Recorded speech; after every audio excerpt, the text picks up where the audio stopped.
Hello friends, इस series का यह तीसरा वीडियो है। पिछली वीडियो में हमने अब तक पढ़ लिया है प्रकाश क्या है, प्रकाश स्रोत क्या है, प्रकीर्णन क्या होता है और किरणपुंज क्या होते हैं। दूसरी वीडियो में हमने देखा है प्रभासी, पारदर्शी और अपारदर्शी पदार्थ क्या होते हैं। इस वीडियो में हम पढ़ने वाले हैं प्रकाश का परावर्तन क्या होता है और परावर्तन के नियम क्या क्या हैं। तो चलिए वीडियो को स्टार्ट करते हैं और सबसे पहले देखते हैं प्रकाश का परावर्तन क्या है। जब कभी भी कोई प्रकाश की किरण किसी सतह से टकराकर अपनी दिशा को बदलती है, इसी घटना को प्रकाश का परावर्तन कहा जाता है। यहाँ पर डिफिनीशन है, आप लिखना चाहते हैं तो लिख सकते हैं। जब प्रकाश की किरणें किसी सतह से टकराकर अपनी दिशा को परिवर्तित करती है या बदलती है, परिवर्तित करती है या बदलती है, दोनों एक ही मतलब है, परिवर्तित या बदलना। जब प्रकाश की किरणें किसी सतह से टकराकर अपनी दिशा को परिवर्तित करती है या बदलती है तो इस घटना को प्रकाश का परावर्तन कहा जाता है। जैसे इस डायग्राम में हम समझते हैं, यहाँ पर सूर्य है और इससे ये प्रकाश निकल के इस दीवार पे पड़ रहा है। तो जब ये प्रकाश दीवार पे पड़ रहा है तो ये रिफ्लेक्ट होकर इधर आ रहा है, यानी ये अपनी दिशा से घूम जा रहा है। अगर ये रिफ्लेक्ट नहीं होता तो इसे, ये वाली जो किरण है, इसे सीधे इधर निकल जाना चाहिए था, लेकिन दीवार पे पड़ने के बाद ये मुड़ जा रही है, यानी यहाँ पे प्रकाश का परावर्तन हो रहा है। जब प्रकाश की किरणें किसी सतह से टकराकर अपनी दिशा से मुड़ जाती है या अपनी दिशा को बदल लेती है, इसी घटना को प्रकाश का परावर्तन कहा जाता है। ये इजी वे में आप याद रख सकते हैं कि जब प्रकाश इस बोर्ड पे पड़ रहा है और ये रिफ्लेक्ट हो जा रहा है, इसका मतलब यहाँ पे प्रकाश का परावर्तन हो रहा है। उसके बाद हमें देखना है परावर्तन के नियम।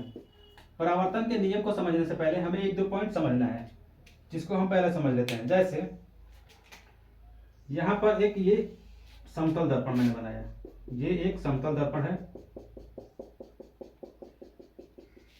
ये हो गया हमारा समतल दर्पण। इस पर जब ये प्रकाश की किरण आएगी और ये टकराकर इधर गई, ये जब प्रकाश आ रही है इसको हम बोलेंगे आपतित किरण।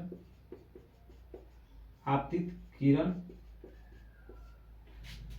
टकराने के बाद जो प्रकाश जा रही है उसको बोलेंगे परावर्तित किरण।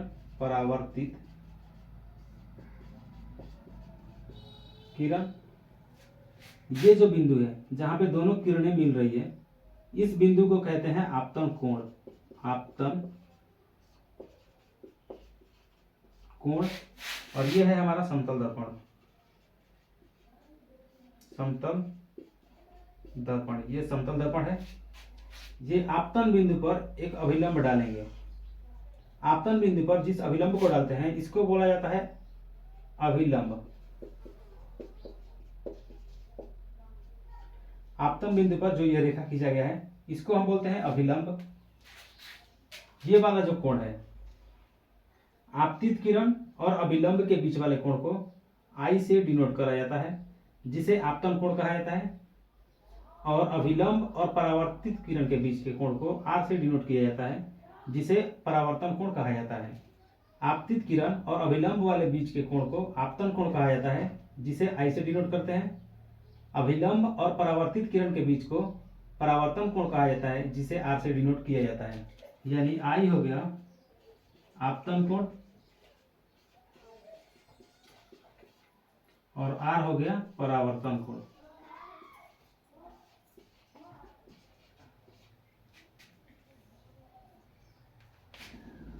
उसके बाद हमें पढ़ना है परावर्तन का नियम। परावर्तन का नियम। परावर्तन के निम्नलिखित दो नियम होते हैं। पहला है आपतित किरण। आपतित किरण परावर्तित किरण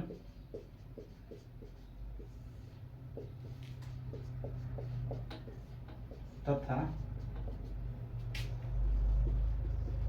आपतन बिंदु पर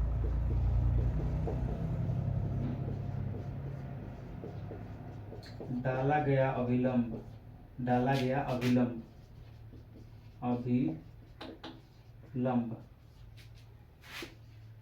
ये तीनों एक ही समतल में होते हैं, एक ही समतल में होंगे। समतल में, एक ही समतल में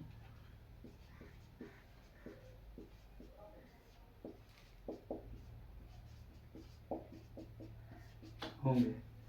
इसको डायग्राम में हम समझते हैं। जैसे यह एक समतल दर्पण हो गया, यह एक समतल दर्पण है जिसमें प्रकाश की किरण यहाँ से आ रही है और ये रिफ्लेक्ट होकर यानी परावर्तित होकर इधर जा रही है, यहाँ से आ रहा है और इधर जा रहा है। तो ये जो आ रही है किरण, इसको हम बोलेंगे आपतित किरण। जो किरण दर्पण की ओर आ रही है उसको बोलेंगे आपतित किरण, आपतित किरण। और दर्पण से टकराने के बाद जो जा रही है उसको बोलेंगे परावर्तित किरण, परावर्तित किरण।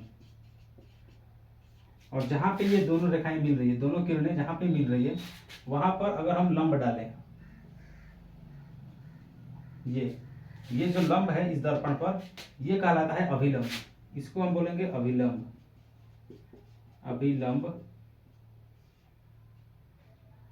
और ये जो पॉइंट है, बिंदु जहां पे तीनों रेखाएं मिल रही है, इसको बोलते हैं आपतन बिंदु, आपतन बिंदु। अगर अब हम नियम से देखें कि आपतित किरण, ये वाली आपतित किरण, परावर्तित किरण, ये हो गया परावर्तित किरण, और आपतन बिंदु ये हो गया, पर डाला गया अभिलंब, यानी आपतन बिंदु पर डाला गया ये जो अभिलंब है एक ही समतल में होंगे। ये तीनों और ये बिंदु एक ही समतल में है। तो पहला नियम हमारा यही होता है कि आपतित किरण, परावर्तित किरण और आपतन बिंदु पर डाला गया अभिलंब तीनों एक ही समतल में होंगे। और दूसरा नियम होता है, और दूसरा नियम है आपतन कोण, आपतन कोण आई, आपतन कोण को आई से डिनोट करते हैं, बराबर होगा परावर्तन कोण आर के, परावर्तन कोण आर के। इसमें आपतन कोण ये होता है अभिलंब, और आपतित किरण के बीच वाले कोण को आपतन कोण कहा जाता है, और ये अभिलंब और परावर्तित किरण के बीच वाले कोण को परावर्तन कोण कहा जाता है। ये हो गया आपतन कोण, ये परावर्तन कोण। तो हमारा दोनों नियम हो गया। पहला है आपतित किरण, परावर्तित किरण और आपतन बिंदु पर डाला गया अभिलंब, ये तीनों एक ही समतल में होंगे। और दूसरा नियम होता है आपतन कोण और परावर्तन कोण दोनों बराबर होंगे, यानी आई बराबर होगा आर के। तो आज की वीडियो को हम यहीं पे समाप्त करते हैं। अगर हम आगे देखने लगे तो फिर वीडियो लंबा हो जाएगा और आप बोर होने लगेंगे। अगली वीडियो में हम पढ़ेंगे प्रकाश के परावर्तन का जो 2 नियम हमने पढ़ा है उस पे न्यूमेरिकल्स। अगला वीडियो आपके एग्जाम के पॉइंट ऑफ व्यू से काफ़ी इंपॉर्टेंट होगा, क्योंकि आपके एग्जाम में काफ़ी न्यूमेरिकल्स पूछे जाते हैं। तो प्लीज़ अगला वीडियो जरूर देखें। यदि वीडियो अच्छा लगे तो प्लीज़ वीडियो को लाइक करें, शेयर करें और चैनल को सब्सक्राइब करके बेल आइकन को ऑल पर प्रेस कर लें, ताकि नई वीडियोज़ का नोटिफिकेशन आपको मिलता रहे। तो चलिए मिलते हैं अगली वीडियो में।